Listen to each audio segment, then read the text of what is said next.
Shalom, saudara kasih dalam Tuhan, selamat pagi. Kita bersyukur hari ini diberikan hari yang baru untuk boleh kita nikmati kembali bersama dengan Tuhan.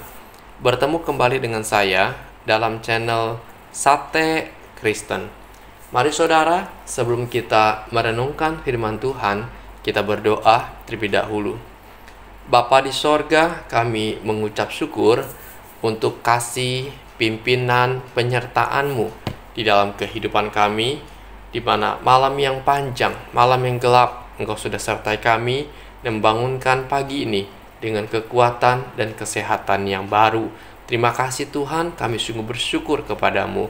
Mari Tuhan, berbicaralah kepada setiap kami lewat kebenaran akan firman-Mu. Dalam nama Tuhan Yesus, kami berdoa dan kami mengucap syukur. Amin. Saudara, perenungan kita didasari dari Mazmur 62 ayat yang ke-9. Dikatakan, "Percayalah kepadanya setiap waktu, hai umat, curahkanlah isi hatimu di hadapannya. Allah ialah tempat perlindungan kita." Saudara, tema kita hari ini ialah curahkanlah pergumulanmu kepada Tuhan. Saudara, bangsa kita, Indonesia, berada di wilayah Pacific Ring of Fire atau cincin api Pasifik. Itu daerah yang sering mengalami bencana alam seperti gempa bumi dan letusan gunung berapi. Sekitar 90% dari gempa bumi yang terjadi dan 81% dari gempa bumi terbesar terjadi sepanjang cincin api ini. Dan menurut sejumlah penelitian, diperkirakan ada 500.000 gempa yang terjadi setiap tahunnya, dan ada sekitar 100.000 diantaranya bisa dirasakan manusia. Saudara, dari serangkaian gempa bumi yang terjadi di Indonesia, ada beberapa gempa bumi yang tercatat paling dahsyat yang pernah mengguncang Indonesia. Misalnya, tahun 2004 yang terjadi di Aceh, tahun 2005 di Nias, tahun 2018 di Donggala, Palu, dan daerah-daerah lainnya lagi. Gempa bumi, saudara, adalah peristiwa yang tidak bisa dikontrol, datangnya tiba-tiba dan sangat mengerikan. Namun saudara, bukan hanya masalah gempa bumi yang membuat hidup seseorang menjadi was-was. Sebagian orang tidak tenang hidupnya ketika bergumul dengan masalah relasi dengan keluarga, gelisah akan ketakutan masa depan, dan mengalami sakit penyakit. Bahkan orang yang punya banyak materi dalam hidupnya pun bisa dicengkram rasa tidak tenang atau rasa takut.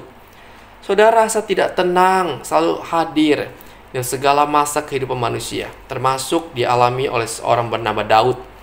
Banyak hal, saudara, yang membuat Daud gelisah, sekalipun ia raja. Tetapi selalu ada hal-hal yang membuat hatinya tidak tenang. Waktu itu ia sedang mengalami kegalauan karena ada ancaman terhadap hidup dan kerajaannya dari ancaman Absalom, anaknya sendiri yang ingin merebut tahtanya. Namun saudara, kita melihat dari Mazmur 62 ini, Daud tetap memiliki kekuatan dan ketenangan di dalam hidupnya. Ia dapat tetap menguasai dirinya sehingga ia tidak menjadi panik dan takut. Ia berkata, "Hanya pada Allah saja kiranya aku tenang, sebab daripadanya lah harapanku." Daud percaya bahwa Tuhan dapat diandalkan dalam hidupnya, sehingga menjadikan Tuhan sebagai gunung batu dan tempat perlindungannya. Ia percaya bahwa Tuhan pasti akan menolongnya dari masalah yang ia hadapi. Karena itu saudara, apa yang dilakukan oleh Daud? Daud mendekatkan dirinya hanya kepada Allah dan mencurahkan pergumulannya hanya kepada Allah. Dalam ayat emas yang kita baca hari ini dikatakan, "Curahkanlah isi hatimu di hadapannya." Di sini kita melihat Daud membawa pergumulan yang sedang ia hadapi kepada Allah lewat doa-doa pribadinya. Saudara, kita melihat bahwa Daud tidak mengandalkan dirinya, kekuatan dirinya untuk menghadapi tekanan hidup yang sedang terjadi, tetapi ia mendekatkan dirinya kepada Allah. Ini menunjukkan suatu keintiman dirinya dengan Allah. Keintiman ini dibangun melalui persekutuan pribadi yang terus-menerus dengan Tuhan. Ia bersekutu dengan Allah melalui doa-doa pribadinya.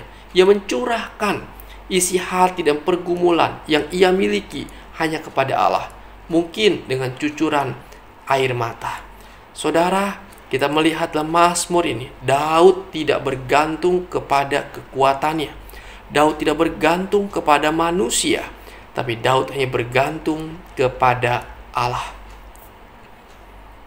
Daud membawa hidupnya, pergumulannya, mencurahkan isi hatinya kepada Tuhan. Karena dia mengenal Tuhan itu berkuasa. Dia mengenal Tuhan itu maha baik.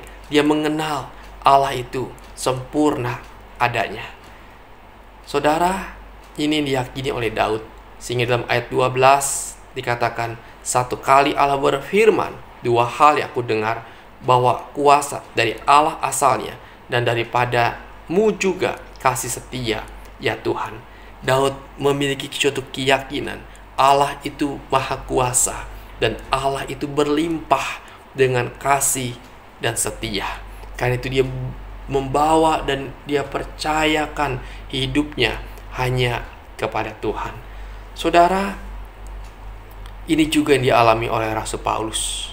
Dia mencurahkan pergumulannya hanya kepada Tuhan.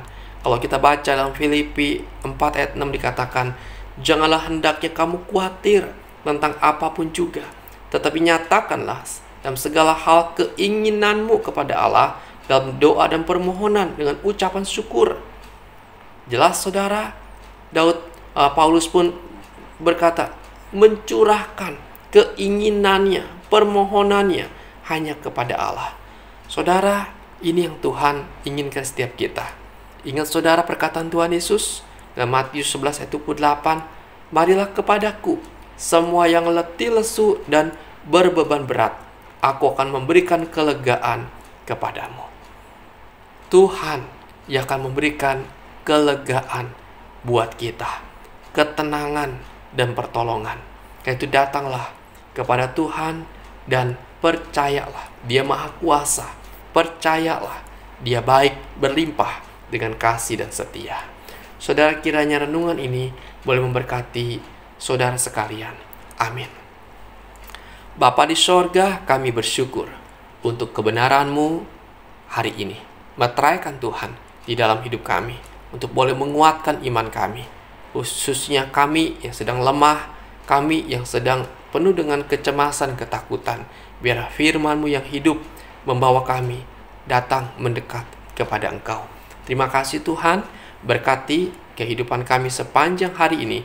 Biar tangan Tuhan yang berkuasa, yang menaungi akan langkah kehidupan kami, menaungi dan memberkati setiap hal yang kami kerjakan. Tuhan, tolong kami. Kami bergumul dengan masalah pekerjaan. Kami sedang mencari ladang pekerjaan karena kami mengalami PHK. Atau kami baru lulus ya Tuhan daripada sekolah atau kuliah kami. Tuhan tolong bukakan jalan-Mu buat kami. Berkati kami. Biar Tuhan kami boleh mendapatkan lapangan pekerjaan yang sesuai dengan kemampuan kami untuk mencukupkan kebutuhan kami. Tuhan berkati usaha yang kami rintis. Tuhan berkati usaha yang sedang kami bangun. Biar berkat Tuhan yang Tuhan limpahkan. Tuhan Yesus tolonglah. Kami bergumul Tuhan. Masalah keluarga kami Tuhan. Kami rindu Tuhan ada seorang anak lahir Tuhan. Hadir di dalam keluarga kami. Kami sedang menunggu Tuhan. Sudah bertahun ya Tuhan. Karena itu Tuhan, kalau Tuhan kehendaki, berkatilah Tuhan, berkatilah.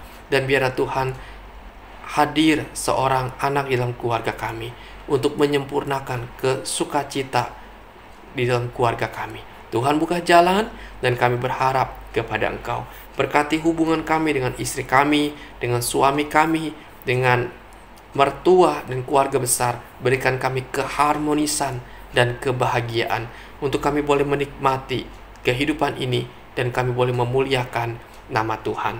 Terima kasih Bapa, sungguh kami bersyukur hanya kepada Engkau. Sakit penyakit kami bawa dalam tangan Tuhan. Biar Engkau yang menolong dan Engkau pula yang bertindak menjamah dan menyembuhkan penyakit kami. Terima kasih Bapa, sungguh kami bersyukur hanya kepada Engkau. Ini doa kami dalam nama Tuhan Yesus. Kami berdoa dan kami mengucap syukur. Amin. Selamat pagi saudara, selamat beraktivitas, dan mari kita melakukan minimal satu kebaikan kepada sesama kita pada hari ini. Dan Tuhan Yesus memberkati kita sekalian.